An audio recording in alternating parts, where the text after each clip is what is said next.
இயேசு கிறிஸ்துவுக்கு பிரியமானவர்களே, இந்த புதிய நாளிற்கான வாக்குத்தத்தமான வசனம் யோசுவா 1:9. நான் உனக்கு கட்டளையிடவில்லையா? பலங்கொண்டு திடமனதாயிரு, திகையாதே, கலங்காதே. நீ போகும் இடமெல்லாம் உன் தேவனாகிய கர்த்தர் உன்னோடே இருக்கிறார். நம் இயேசு கிருபையுள்ள தேவன். அவர் ஏன் கலங்காதே என்று சொல்கிறார் தெரியுமா? உங்கள் கவலைகளை விட, உங்கள் பிரச்சனைகளை விட உங்கள் இயேசு பெரியவர் என்பதால். நீங்கள் போகும் இடமெல்லாம் அவர் அங்கே இருக்கிறார். நீங்கள் வேலையில் கஷ்டப்பட்டாலும், குடும்பத்தில் சமாதானமின்றி வாடினாலும், அல்லது உங்கள் தேவைகளுக்காக கண்ணீர் விட்டாலும், அங்கே உன்னோடு கூடவே இருக்கும் அவர் உங்களை ஒருபோதும் கைவிட மாட்டார். அவருடைய கிருபை உங்கள் பலவீனத்தை மறைக்கும்.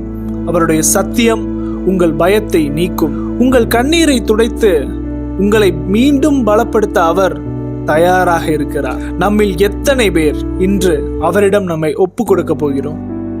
இந்த புதிய நாளுக்காக ஜெபிப்போமா? எங்களை நேசிக்கும் அன்பின் பரலோக தகப்பனே, இன்று கலக்கத்தோடும் தேவைகளோடும் உம்மை தேடி வரும் ஒவ்வொரு பிள்ளையையும் ஆசீர்வதியும். கண்ணீரோடு இருக்கும் அவர்களுக்கு நீர் உடனிருக்கிறீர் என்ற ஆறுதலை தாரும். உமது கிருபை அவர்களை தாங்கட்டும்.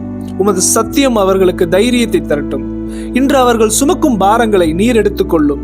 உமது தயவு அவர்களை வழிநடத்தட்டும்.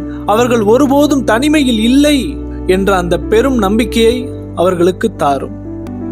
இன்று பிறந்த நாள், திருமண நாள் காண்கின்ற ஒவ்வொரு பிள்ளைகளையும் உமது கரத்தில் ஒப்புக் கொடுக்கிறேன். நீரே அவர்களுக்கு ஏற்ற சமாதானத்தையும் சந்தோஷத்தையும் தர வேண்டுமாய் கூட ஜெபிக்கிறேன். இன்று ஸ்கூல் காலேஜஸ்க்கு செல்கிற பிள்ளைகளை உங்க கருத்தில் ஒப்புக் கொடுக்கிறேன். தேவைகள் அநேகமா இருக்கிற இயேசுப்பா, இயேசுவின் வல்ல நாமத்தில் தேவைகள் எல்லாம் சந்திக்கப்படுவதாக முற்றிலுமாய் உமது கருத்தில் ஒப்புக் கொடுக்கிறேன். நீரே பேராய் ஆசீர்வதிப்பீராக.